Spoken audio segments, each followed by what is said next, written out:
Veig algunes cares conegudes ja d'altres sessions. Benvingudes de nou. Com podeu veure o com podeu suposar, o potser no, perquè tampoc no cal assumir gaires coses, la Maria Bosom no hi ha pogut ser, ha tingut un problema familiar de darrera hora, i la Maria Bosom és la traductora d'aquest llibre que tenim aquí sobre, que és Fora de si, Aus es eix, i el Ricard Vela, que és la persona que ha tingut l'amabilitat de salvar-nos el cul, bàsicament, doncs, ocupant el seu lloc així a última hora. De fet, és editor i és traductor també, i va ser, de fet, la persona que va encarregar-li la traducció a la Maria i que la va treballar amb ella durant els primers temps i per tant, és una persona que també coneix el llibre en profunditat i també com a traductor, evidentment, i com a editor, doncs sap de què parlem.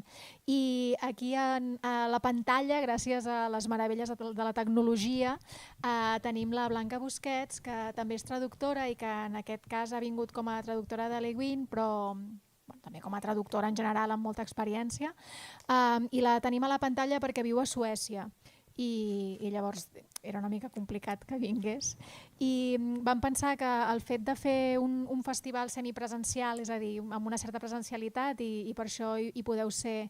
Hola, Sil! Què tal?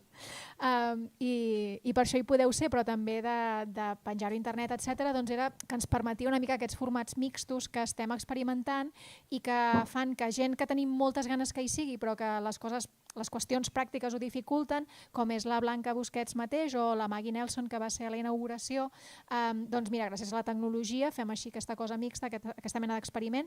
Ahir vam tenir també a Biel Mesquida i demà tindrem l'Antonina Canyelles també per internet perquè és a Mallorca i estem provant aquest format a veure com funciona. De moment ens ha anat bé i fins i tot no descartem de continuar-lo fent servir per tenir sempre tothom que ens fa il·lusió, encara que sigui lluny i no pugui venir.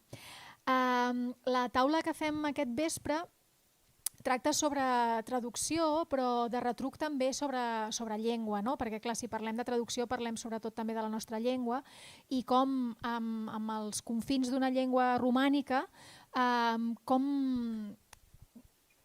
portem cap a la nostra llengua textos en què potser hi ha ambigüitats que són difícils de mantenir.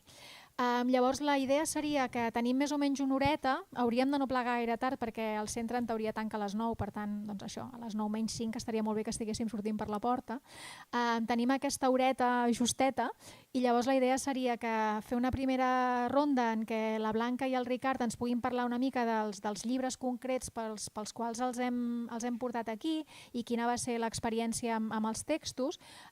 Després jo tinc algunes preguntes, però crec que de la mateixa manera que hem fet a la primera taula que hem anat donant també pas als vostres comentaris, les vostres preguntes i les vostres opinions, m'agradaria doncs, que funcionés també una mica així, no? Bastant obert i que quan tingueu ganes de dir alguna cosa doncs, ho pugueu demanar. Hi haurà de tota manera un espai al final, uns 10 minuts, 15 minuts perquè hi pugueu participar, però si moltes vegades el que passa amb aquestes xerrades és que se t'acut una cosa que té sentit en el moment en què se t'acut, que 20 minuts després potser no en té tant. Doncs si se us acut una cosa que diu és que ara això té sentit, doncs aixequeu la mà i vindrà la Sara o el Pol vindrà la Sara amb el micro i ja està, i anem xerrant, d'acord? Per tant, sentiu que també és el vostre acte, també és la vostra taula i també podeu parlar. Doncs, Blanca, si vols començar tu des de la distància, et sembla bé? D'acord, doncs començo. Moltes gràcies per convidar-me, primer de tot, a la Elc, al Clip i a tu, Bel, per escriure'm. I bé, començaré parlant de La mà esquerra de la foscor, que és el llibre pel que m'han convidat aquí. És un llibre d'Úrsula K. Le Guin, publicat per Roig Verd. Per als que no coneguin la novel·la, és una novel·la de ciència-ficció. El personatge, un dels personatges principals és Lai, un home de la Terra que arriba al planeta Hivern amb la intenció d'establir una aliança amb la Federació Galàctica que ell representa. És una federació que es fa anomenar l'Eggman. I Hivern està habitat per dos pobles enfrontats. D'una banda tenim Karhide i de l'altra tenim Orgorein. I Lai haurà de decidir quin d'aquests dos pobles, quina d'aquestes dues nacions és l'adequada per a l'aliança, diguéssim.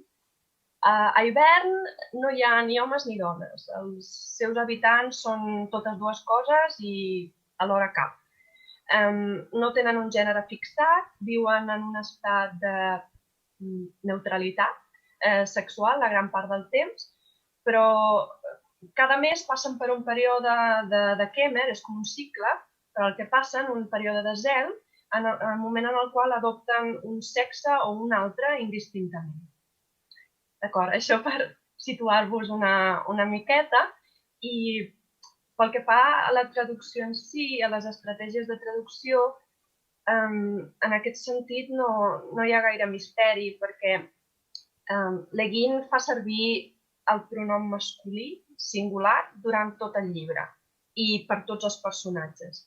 També els personatges que estan en Kemer, que passen per aquesta època de zel, diguéssim, tant si adopten, diguéssim, atributs femenins com masculins. Ella fa servir sempre el pronom masculí, fins i tot, per exemple, hi ha el rei, que passa per un període de Kemer, es queda embarassat, ell segueix sent el rei masculí, no es converteix en reina, no li canvia l'article, no passa res d'això en tot el llibre. De fet, ho he mirat abans, si no m'equivoco, el primer article femení que surt en tot el llibre és a la pàgina 316, cap al final, i no fa referència a un dels personatges del planeta hivern, d'aquests personatges intersexuals. Durant la traducció em vaig plantejar moltes coses, no sabia al principi ben bé com encarar-la. La mà esquerra ja havia estat traduïda abans, però jo no la vaig voler mirar, aquella traducció, per no... Tenia por de copiar sense voler. Llavors no vaig voler mirar-la i una conversa que vaig tenir amb la Laura Huerga, l'editora, era si era convenient fer servir els pronoms ell i li per als habitants d'hivern. És a dir, fer servir un llenguatge no binari directe. Un terme que, per cert, està encunyat per Artemis López, traductori especialitzat en traducció quiz. Però va ser una conversa curta aquesta que vam tenir sobre el ell i li, perquè Le Guin en el moment d'escriure la novel·la, la mà esquerra, no es va plantejar, mai li va passar pel cap fer servir un tercer pronom. Avui en anglès és bastant més corrent, el they, their, però en aquella època ni tan sols s'ho va imaginar que fos una cosa que podia fer. De fet, ho diu en algun dels epílegs que va escriure, que ella concebia el ell com un neutre, que ho englobava tot. I, de fet, és una cosa que se sent molt a dir també ara en català, quan intentem introduir alguna cosa, alguna manera de visibilitzar aquestes persones no binàries, que l'ell ja ho és prou, no? Que ja ho inclou tot, que ja és prou neutre. Més endavant, Le Guin va canviar d'opinió i va dir, no, ell és ell i només vol dir ell, vol dir masculí. Però el llibre ja l'havia escrit. El que potser que la va ajudar a arribar a aquesta conclusió són les crítiques que va rebre, que van ser força, pel pronom masculí. Unes crítiques que la van remoure tant que va acabar modificant una història, també ambientada a hivern, que ja havia escrit, i en va escriure una altra, a més, per completar la mà esquerra. Per tant, tornant al ell i li, si modificàvem això del llibre, si de cop decidíem que no els tractàvem d'ell, que no fèiem servir el pronom masculí singular, sinó que introduïem l'ell i li, modificàvem molt l'original i eliminàvem la raó per la qual existeixen aquestes dues altres històries i la raó per la qual se la va criticar. Eliminàvem una part de la història de Le Guin i com ella es va rectificar a si mateixa. I crec que això també és una part molt important de qui és l'autora, que evoluciona, no es queda enganxada en aquell punt de vista que tenia als anys 70, sinó que ella va anar evolucionant en el seu pensament. I per això vam mantenir el masculí. Doncs moltíssimes gràcies per aquest primer acostament a les qüestions que ens plantegem quan traduïm i Ricard, si et sembla, fot-li tu ara. Vinga. Gràcies també per haver-me convidat de retruc i gràcies per haver convidat a la Maria que m'ha dit que ho digués. I tot i que jo me'n recordava del que havíem fet en aquell llibre, com deia la Blanca, en el fons, tot i que el llibre és de transsexuals i intersexuals a dojo, tampoc no tenia grans problemes lingüístics de traducció. Pensem que està escrit en alemany i en alemany sí que hi ha uns pronoms molt clars per tot i uns possessius molt clars i tot és molt clar. I l'autora tampoc no havia jugat amb això. És més el tema que no pas la llengua. Tot i així, sí que recordava que havíem discutit un parell de coses, no per discutir-ho perquè no hi estiguéssim d'acord, sinó per si era millor o no era millor. I la Maria me les va recordar una mica. I, a veure, us les puc comentar molt ràpid perquè són dos casos molt curiosos i que en el fons jo crec que ni l'autora estava plantejant una qüestió no binària ni hagués calgut. A la pàgina de 222, la protagonista, que es diu Ali, com a mínim en aquest moment de la novel·la, més endavant ja no, ni és ella ni es diu Ali, que viu a Istanbul, li ve a visitar el seu xicot, el seu company, l'anterior company que tenia, que es diu Elias, a Istanbul, i li pregunta, estàs amb algú? En la versió original diu Bist du allein, que és una forma com el Are you alone en anglès, tan simple com això, que és una frase habitual i que no es declina perquè no es declina, però si es declinés aleshores ens faria pensar si hem de posar estàs sola o no estàs sola, o estàs sol. I tant la Maria com jo creiem que l'autora no va pensar en no posar-ho d'una altra manera, sinó perquè és una frase habitual. Però això dona joc a pensar què has de fer amb això, què hi has de fer. En aquell moment la traducció hagués pogut ser perfectament estàs sola, amb l'ambigüitat que té estar sol físicament o estar amb algú o tenir parella o no sé què. Vam decidir que estàs amb algú ens anava bé perquè recollia tots els sentits, però alhora empenyia una mica cap al sentit de les relacions, més que estar sola. I també perquè després es produeix un diàleg bastant interessant, que no us llegeixo sencer sinó trossets, en què sense que l'Elias ho sàpiga i fins i tot l'Ali tampoc del tot, van empenyent en el sentit de la novel·la.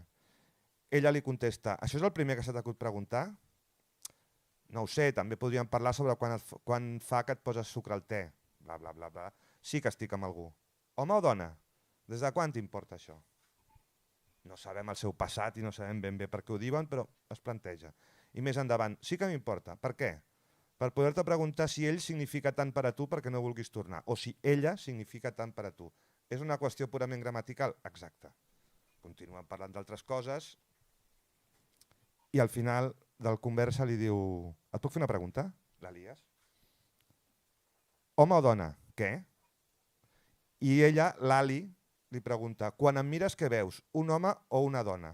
I l'Elias contesta, Ali, es pot saber de què parles? Perquè en aquell moment no sospita, mai l'ha vist com un home, us estalvio perquè ella, perquè és llarg, perquè té un germà bessó que es diu Anton, etc. Però dona el to de la novel·la. Llavors, tenint en compte tot això i que en el fons ja ho està plantejant sense que els protagonistes ho sàpiguen, ja anava bé. I a la pàgina 335 els mateixos personatges tornaven a tenir una conversa molt diferent però que comença exactament igual. Bist du allein? És gairebé el final de la novel·la. L'Ali ja no només ha decidit que canvia de sexe, sinó que s'està hormonant. Crec que encara no s'ha fet cap intervenció ni res d'això, però que ja parla d'ella amb el pronom femení. La novel·la va endavant i endarrere cronològicament i aleshores ja sabem que ha parlat amb la seva mare, que està a Alemanya, presentant-se com una dona, però ara estem en un moment en què això encara no s'ha produït. I l'Elias, que la truca per telèfon, que no és a Istanbul, no ho sap tot això.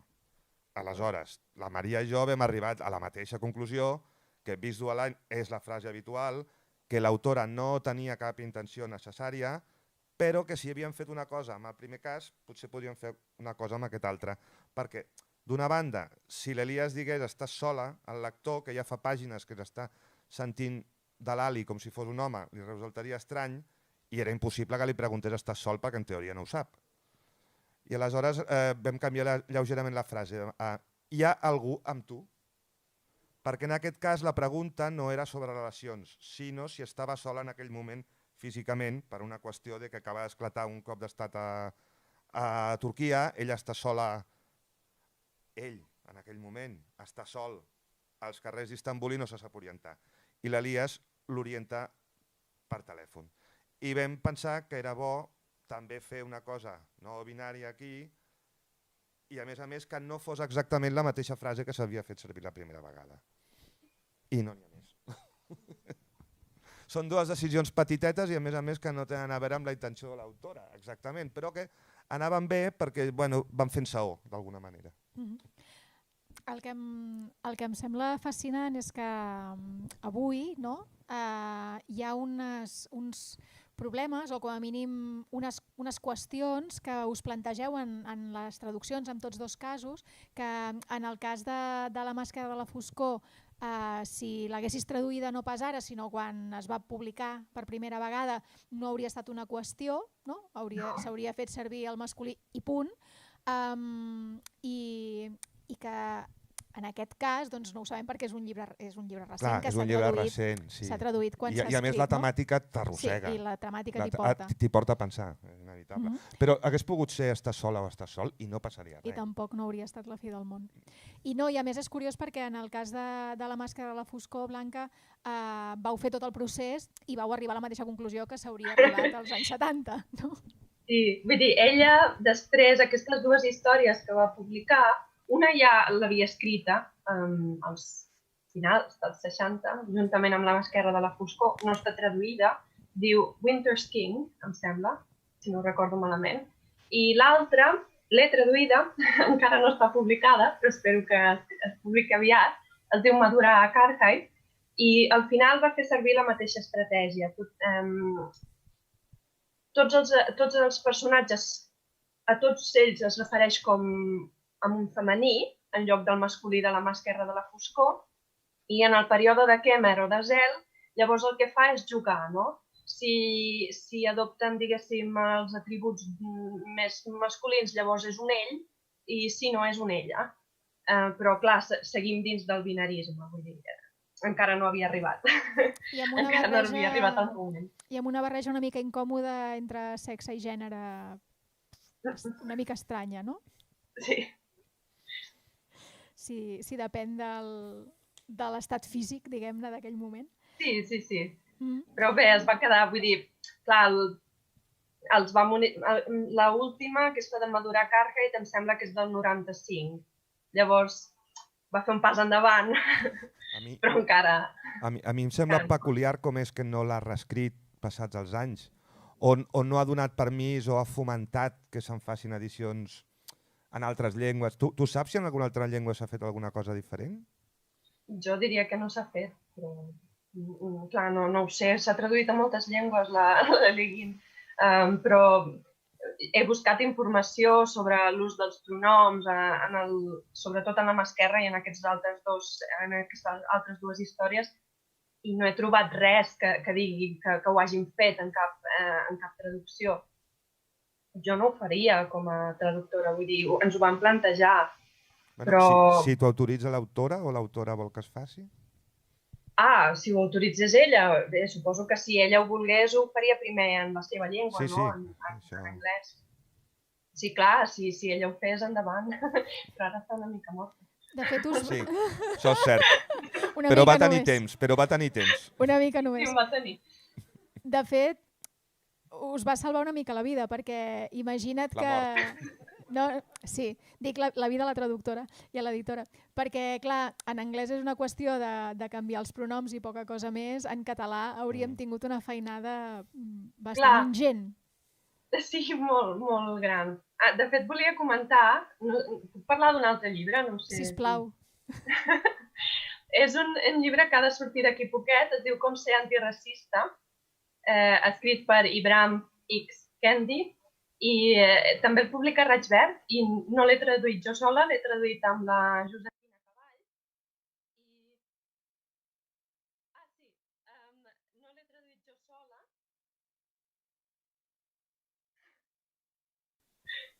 Hola? Ara? Sí. No, l'he traduït amb una altra traductora que es diu I des d'aquí no t'hem sentit. Josefina Cavall. Home, i tant. Que va ser mestra meva, de fet, a la universitat, o sigui que ha sigut un gran honor. I bé, el llibre és una biografia i com avança l'autor en el seu antiracisme, no? De ser racista sense adonar-se, a ser profundament antiracista, i en alguns moments parla de la població hispanoamericana als Estats Units, i quan en parla s'hi refereix com Latinx, Latin i una X al final. És un neologisme en anglès, aquest Latinx. La X és una marca de neutralitat de gènere i substitueix la O la A de latino o latina. Després de discutir-ho molt entre la Laura, la Josefina i jo, i també, si no m'equivoco, la Laura ho va consultar també amb els editors de Candy als Estats Units, es va decidir que no apareixeria a la traducció. La raó principal és que és l'única marca de gènere, l'única marca de llenguatge no binari dins del text. No sabem realment què hauria fet Candy si hagués escrit el llibre en una llengua com la nostra, on s'ha de fer totes les concordances i on seria molt més visible aquesta marca. I, a més, Candy no fa un ús dels pronoms no binaris they, their. Vull dir, l'únic lloc on es veu aquesta marca és realment en Latinx.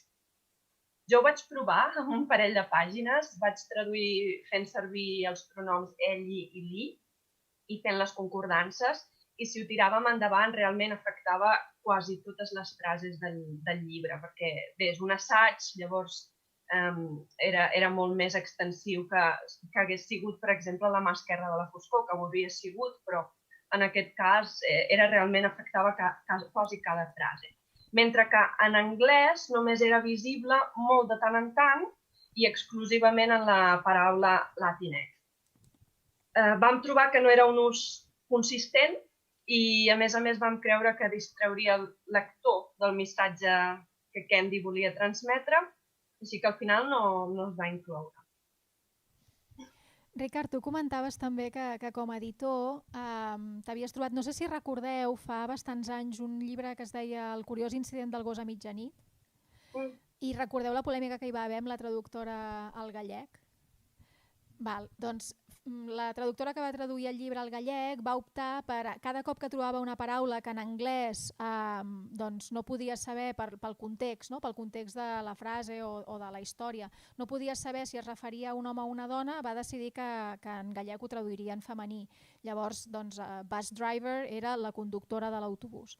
Clar, si una vegada trobes la conductora de l'autobús no hi penses, però els editors van considerar que trobar tots els personatges supersecundaris que sortien mig segon, trobar-los en femení feia un efecte molt estrany, perquè tenim el masculí com aquest neutre imaginari, com si diguéssim, i si et comences a trobar femenins, doncs que l'efecte era molt estrany, i ho van trobar tan estrany que van consultar, van demanar a la traductora que ho canviés, la traductora va dir que no, que això era un posicionament de traducció feminista i que no ho pensava canviar.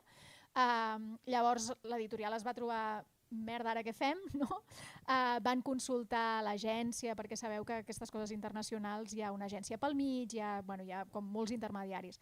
Van acabar arribant a l'autor i l'autor va dir que ni s'ho havia plantejat i que fessin el que els donés la gana, que li era igual. Així de clar? Feu-lo que us doni la gana? No, feu-lo que us doni la gana no, que no s'ho havia plantejat. No ho tindria jo tan clar. Que no s'ho havia plantejat i que a mi que me cuentas el gallego, o sigui, saps? Però això és una llengua i qui la parla i per què, no? Això ho estic posant jo, que estic posant més pa que formatge. Total, al final el que va passar va ser que l'editorial es va negar a publicar la traducció com estava, la traductora es va negar a canviar-la i van encarregar una altra traducció a una altra persona que ho va posar en masculí. Va ser una decisió editorial de tirar pel dret.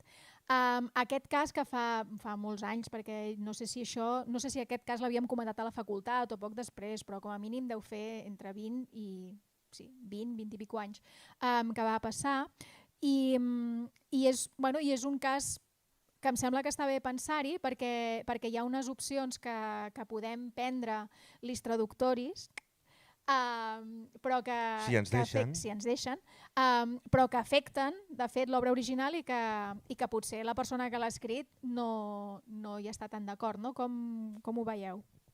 A veure, jo casos tan flagrants no he tingut, tot i que alguns sí, però abans, i connectant-ho, volia agafar una paraula que ha dit la Blanca molt interessant, perquè portava dos exemples de dues coses que em ressonaven al cap sobre aquesta qüestió i me'ls he apuntat i els volia comentar, que és la consistència. Si Latinx no va perquè tampoc no fa servir altres coses i tal, és per la dificultat de que els textos escrits o traduïts amb aquestes fórmules no binàries o fent servir només els femenins o tot això, me n'adono, com a lector, com a traductor, com a professor de l'Autònoma que llegeix treballs dels seus alumnes, molta gent ho intenta i gairebé ningú és consistent i els paradigmes trontollen, inclús els nous. I m'he apuntat un parell de casos que m'han fet gràcia. No sé si algú coneix és que no sé com dir-li, escriptor, escriptora, activista que es diu Napai. Us sona?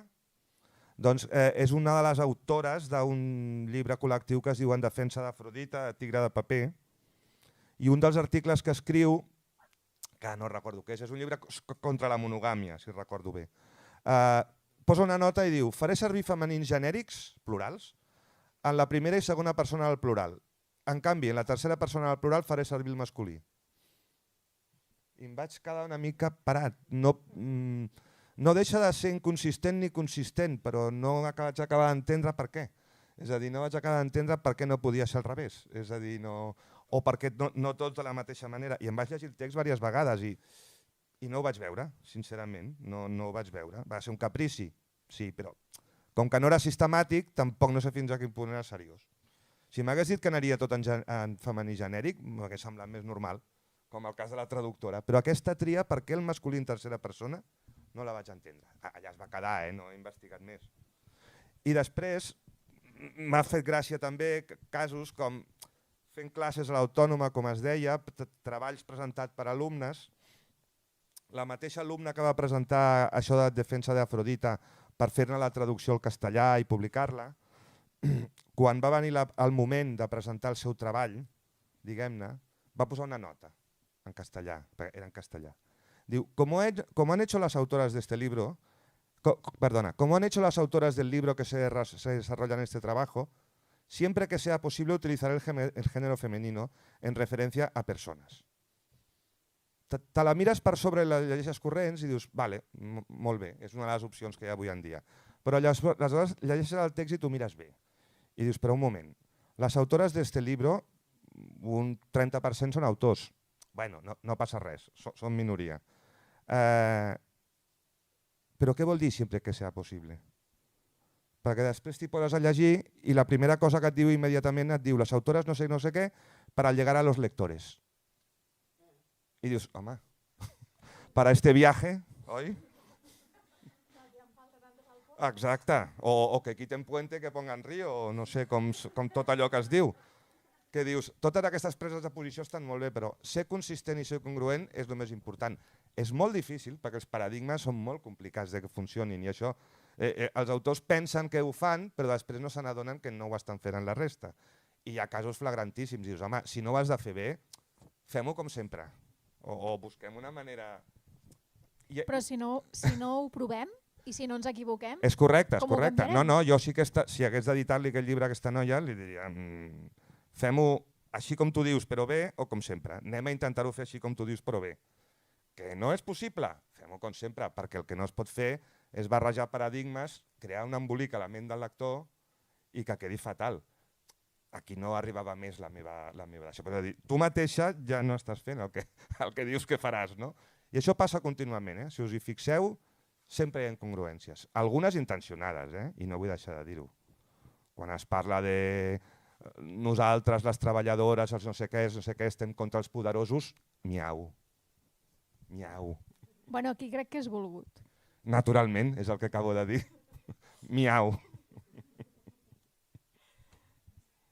Mira, Blanca, un segon que tenim una persona del públic, esperem que la sentis, li donarem un micro i si no jo et faig d'intèrpret.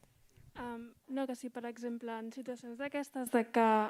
Ui, m'ho he sentit molt amplificada.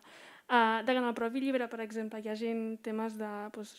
facin servir coses que són no binàries, etc. I que en la traducció veieu necessari mantenir aquest no binarisme o utilitzar aquestes fórmules de persones o el femení genèric per referir-se a persones, com fa alguna gent. Notaríeu que hauríeu de, per exemple, al principi del llibre o en algun moment aclarir per què ho esteu fent? O sigui, el fet de dir, estic parlant en femení genèric perquè tal, com fan alguns autors, de fet, que ho aclareixen al principi del llibre, perquè utilitzen això o no. Ho has sentit, Blanca? Val. Mira, el resum és que en el cas que trobis un llibre que fa servir formes no binàries o que fa servir el femení genèric, que fa servir formes no binàries, has dit. Si en la traducció haguessis de fer servir femení genèric o una altra manera de traduir-ho, si creus que hi hauríeu de posar una nota de la traductora per explicar per què s'han pres les opcions que s'han pres. Jo d'entrada diria que si la nota no hi és a l'original, no? Vull dir, si es fa servir ell i li de manera consistent, coherent, si hi ha hagut una revisió després que la traductora passi per allà i estem segurs que allò és coherent, doncs si la nota explicativa no hi és a l'original, no la posaria a la traducció. Però bé, això també és una mica criteri de l'editor, diria. Per exemple, els desposseïts, no té a veure amb això, però els desposseïts de Le Guin també, hi ha certs personatges que tenen una mena d'idiolecte que podria semblar una mala traducció a vegades. I hi ha certs usos de possessius per una banda i certes omissions de possessius per una altra que vam decidir explicar amb una nota. Llavors, però clar, no ho sé, és una mica difícil aquesta pregunta. No, jo crec que si no hi és a l'original, en principi no la posaria. Si me la demanés l'editor, sí, però si no, doncs no.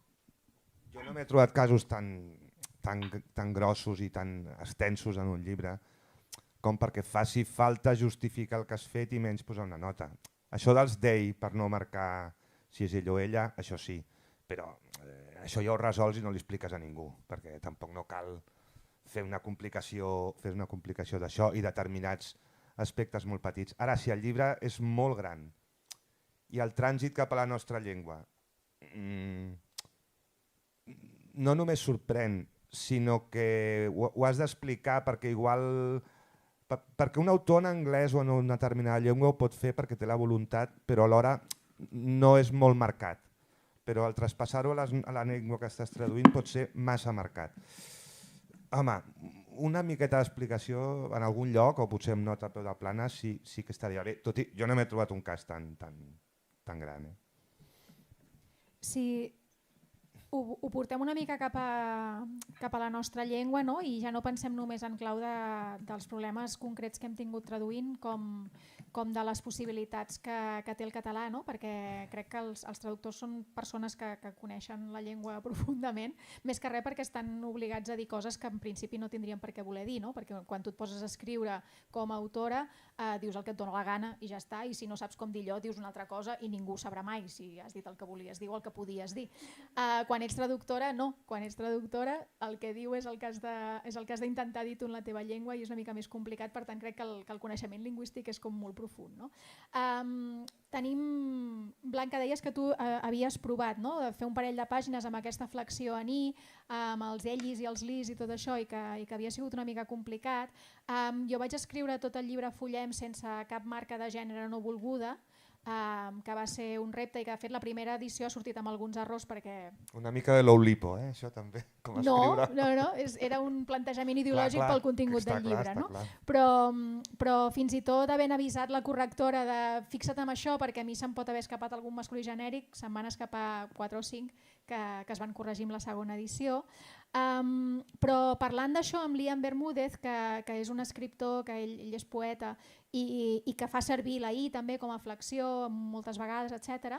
Em deia que la meva opció i de molta gent, no és que m'ho hagi inventat jo això, de buscar formes d'expressar que no siguin marcades, que respectant la nostra normativa no marquen ni en masculí ni en femení quan no estàs parlant concretament d'alguna cosa que ha d'anar concretament en masculí o en femení, que això el que fa és invisibilitzar-ho i que quan estem parlant precisament de les lluites LGTBIQ+, quan estem intentant visibilitzar que volem trencar el binarisme, no posar-hi marques i no ens va en contra en realitat. No?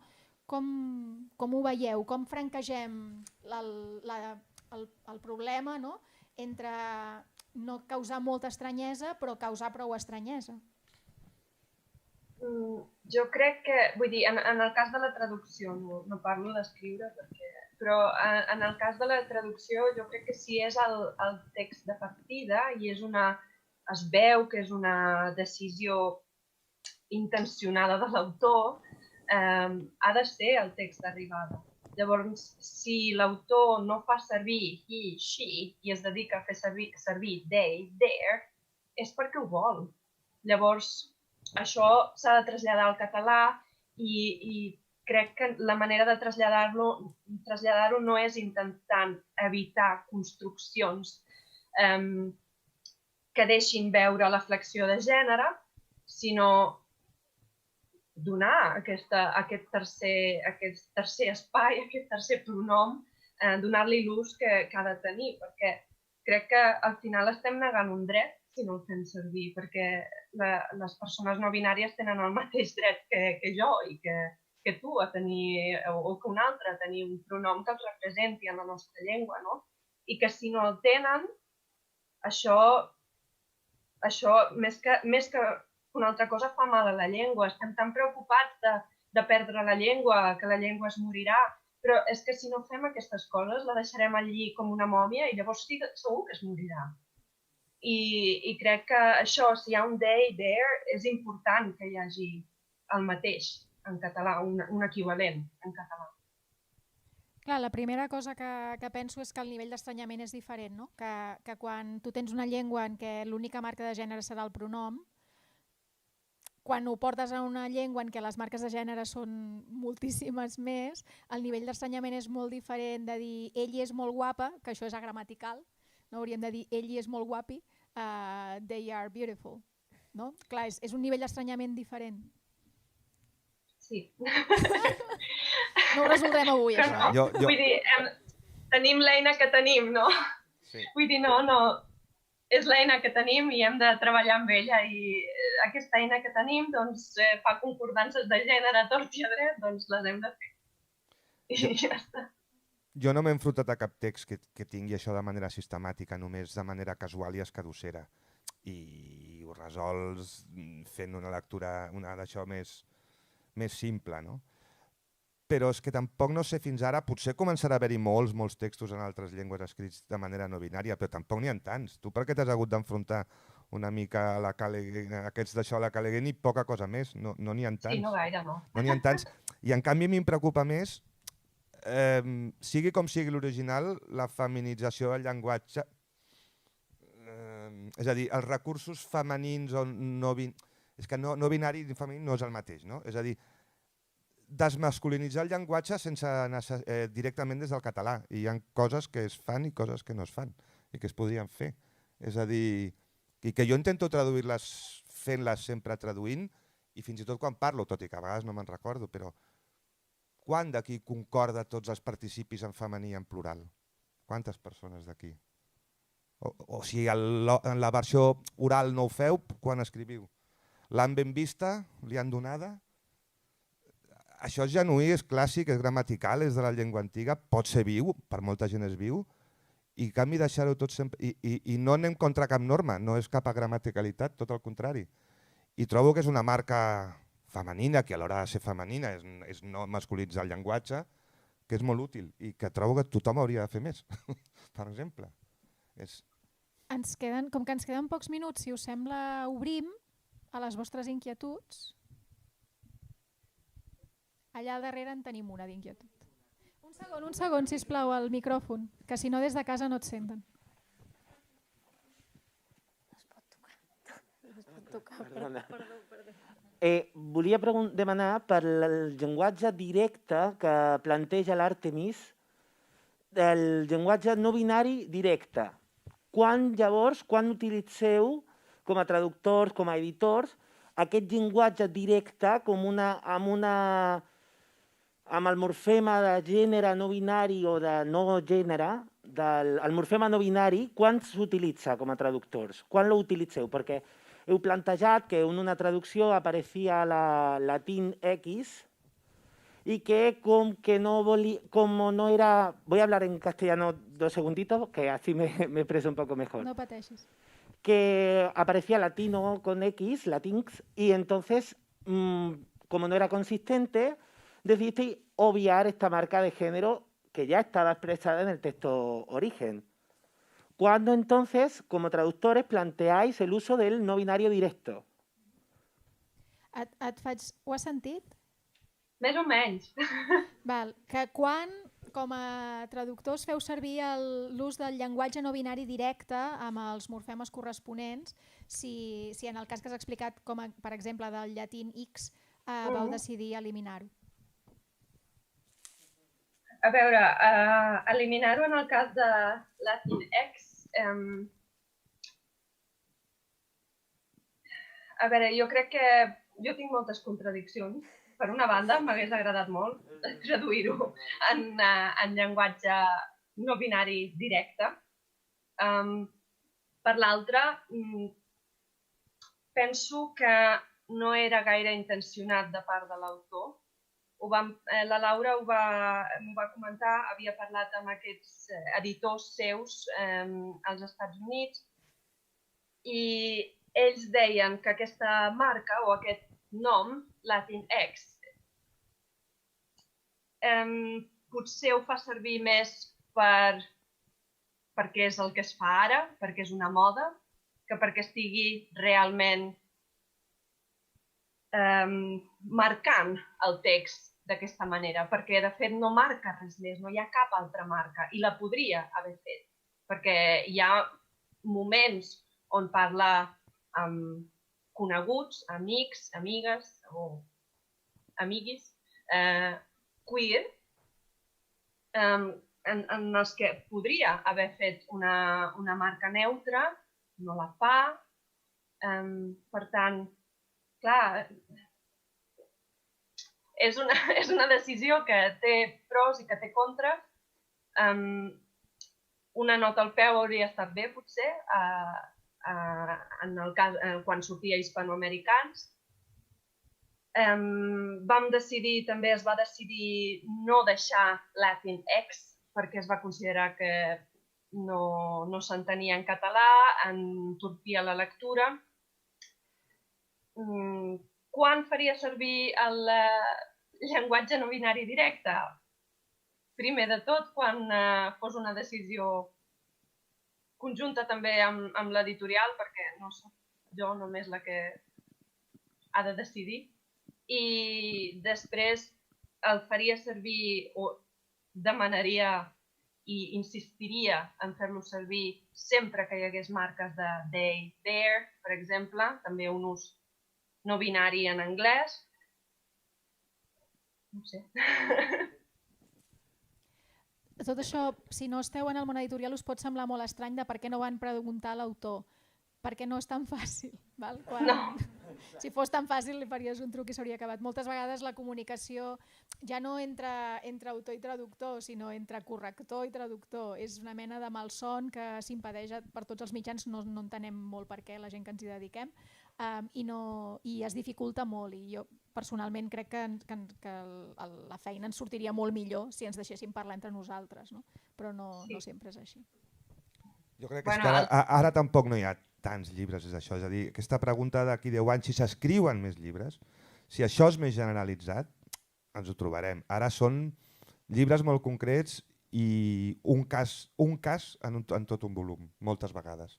No és més que això. Quan haguem de traduir aquests llibres, clar que haurem de fer-los d'alguna manera.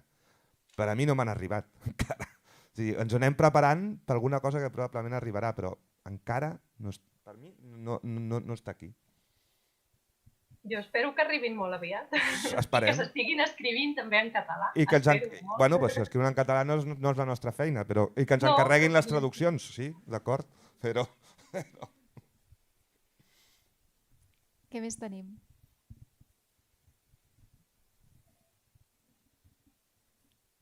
Pensava que hi hauria com molta passió amb aquest tema, perquè sempre que he tret el tema hi ha hagut molta passió. Però potser no n'hi ha tanta, d'acord. Jo puc seguir amb això de les... Vinga, endavant, més preguntes. Que no té que veure... Doncs pregunta. Endavant. Que no té que veure tant amb la traducció, sinó el que deia dels recursos no masculins del llenguatge català que no s'utilitzen. I d'això m'explica una anècdota. Als anys 80, no sé, veient TV3, els programes en què preguntaven al públic, totes les noies, totes absolutes, deien que eren estudiantes. Totes. De cop i volta vaig deixar de sentir la paraula estudianta. La paraula estudianta està en el diccionari, no sé des de quan, però des de molt abans d'haver nascut jo, com a femení d'estudiant. I no com altres femenins que no hi són, però que com que són lògics ja es fan servir i prou. No, és que hi era. Ara no sento ningú dir de si mateixa d'una dona que és estudianta. S'ha perdut? És un canvi de tendència? És un canvi d'estratègia feminista? No ho sé. Però de moment no hi és. Clar, aquí, sí... Mira, tenim una persona allà que vol dir una cosa. Estudianta, potser?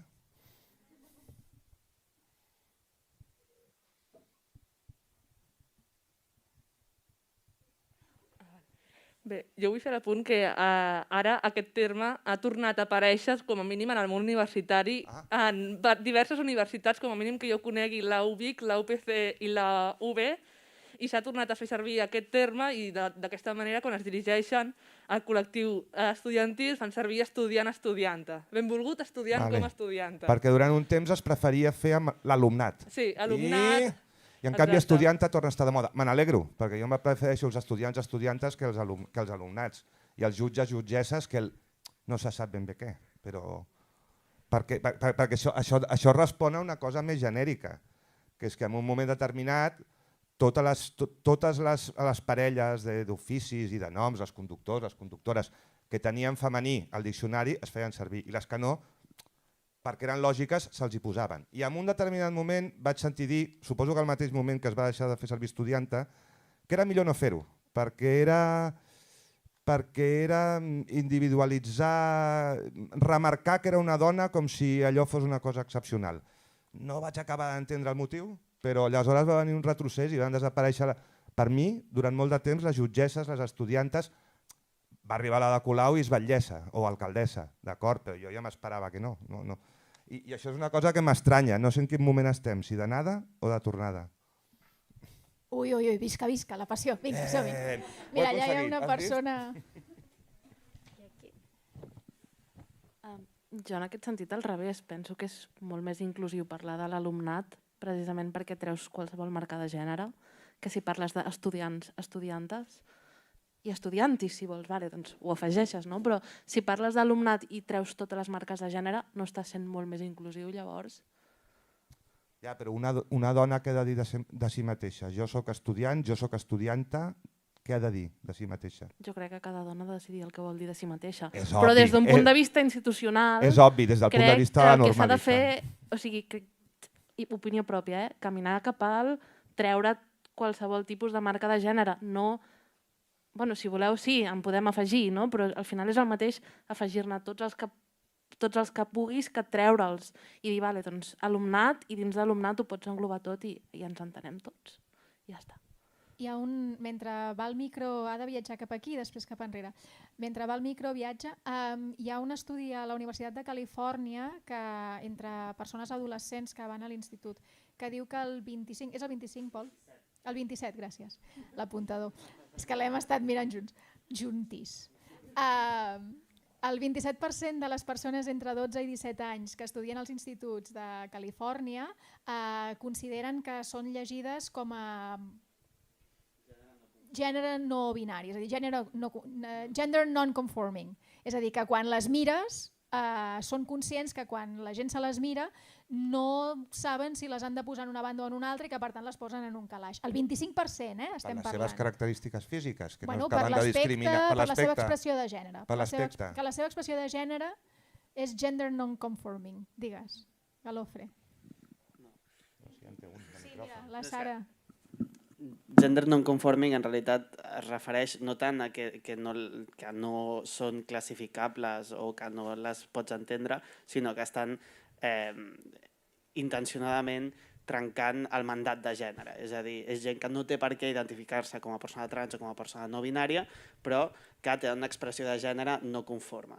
Por ejemplo, una marimacho, una marica muy afeminada, etcètera, etcètera. Però és un terme que aquí tampoc s'ha utilitzat tant o no s'ha traduït d'aquesta manera, o potser gent que s'inclouria en aquest espai s'està identificant com a no binari, però en anglès sí que, al context dels Estats Units, sí que s'ha separat bastant.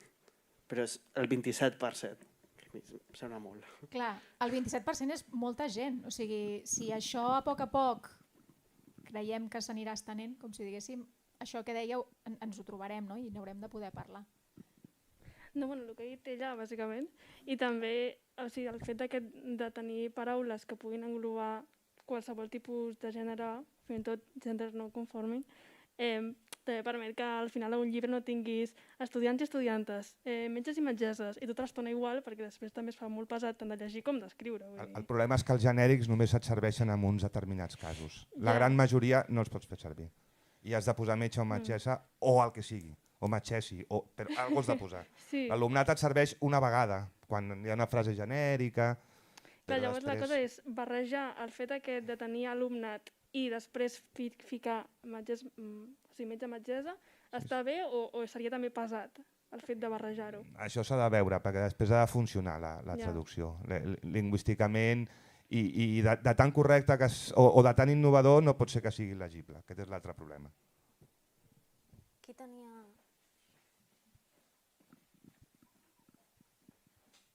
Perdoneu que torni també a parlar, però hi ha una marca de gènere que també el col·lectiu LGBT està utilitzant, no necessàriament com a masculí que utilitza el femení, perquè ara tenim les passives, les circas, les irrelevantes, en castellano hablo, però en català també s'està utilitzant això de la passiva, de la circa, i inclús de la irrelevanta, amb una marca de gènere femení, però parlem del masculí.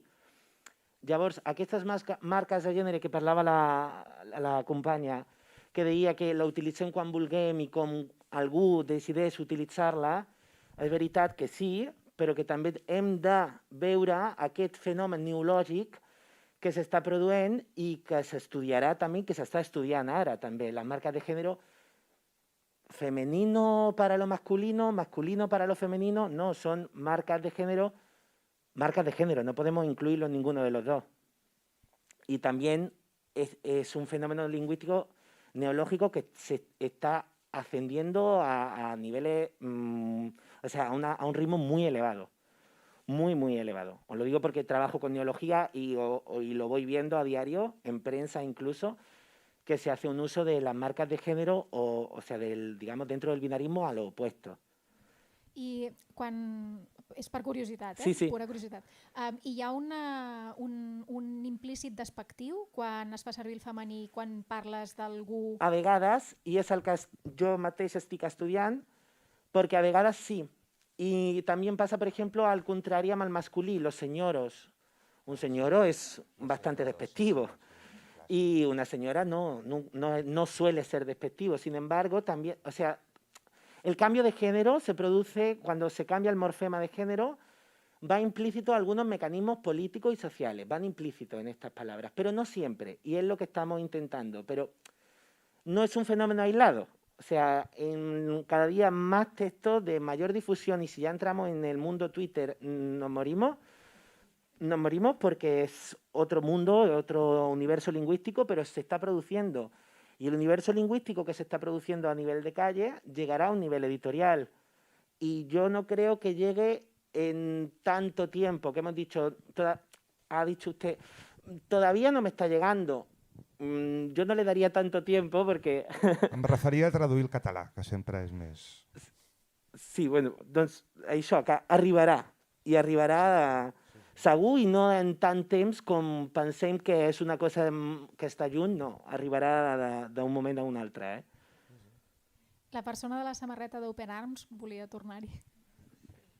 No, jo només fer el comentari que, malgrat que les universitats han recuperat aquesta pràctica, evidentment, al final, jo no soc, no sé, crec que al final, quan llegeixes un dels seus correus, sembla que sigui un discurs de l'ESCUP, llavors, bueno, és més divertit que útil, jo crec, al final. Llavors, jo crec que quan et dirigeixes més a un col·lectiu, doncs és més pràctic fer servir justament això, el personal sanitari, el personal mèdic, que si les famílies, que si els infants, i en canvi, si has de ser ja més una interacció més personal, doncs evidentment aquí sí, obrim la pluralitat, però és que si no, a vegades, no sé. T'agradaria, Blanca, fer una darrera intervenció així per tancar, ja que et tenim pendent des de tan lluny? Aquesta última.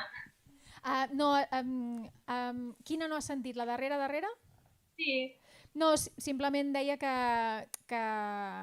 quan es desdobla sistemàticament, que es fa molt feixuc de llegir i que potser són millors els noms col·lectius. Una última intervenció, així per... Sí. Sobre el que vulguis, eh? En català han sortit unes quantes editorials noves i tenim editorials que estan apostant molt per gènere fantàstic i ciència-ficció i crec que és un gènere que explora moltíssim també les qüestions de gènere. Llavors, jo també penso que arribarà molt aviat, que espero que arribi ja, el moment que haguem de traduir un llibre on es faci completament visible en cada pàgina i en cada frase, això. I bé, res més, jo també penso que no és el futur, sinó que és ara i que si tenim l'ambició de tenir una llengua sana, millor que arribi aviat que tard.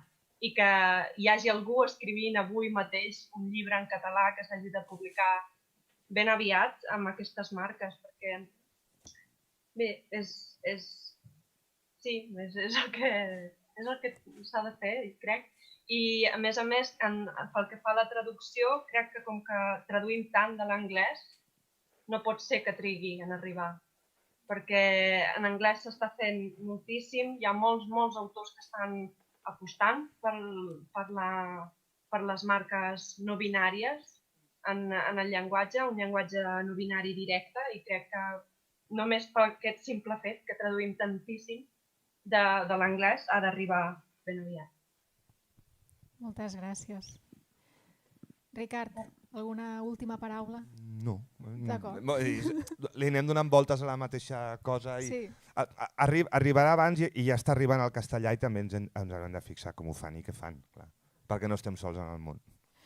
Molt bé, doncs moltes gràcies a totis. Demà tenim molta més teca. Això dels totis acaba semblant que parlem aranès també, el qual també està bé. En xipella, no? Sí. Mira, és que riuré molt. No, és igual, deixem-ho estar. No. Mare, has començat, No, és que hi ha molta gent enfotent-se'n de les solucions que estem intentant buscar algunes persones, no? Perquè creiem que coneixem que hi ha realitats no binàries, sabem que hi ha persones que ara mateix parlant una llengua romànica els és complicat identificar-se, allà hi ha una persona que vol dir una cosa, i que se n'enfoten de les solucions que s'estan proposant. M'agradarà veure-les d'aquí 10 anys, a veure si encara riuen o on són. Allà hi ha una persona que volia dir una cosa. I són les 9 i serà l'última persona que parlarà.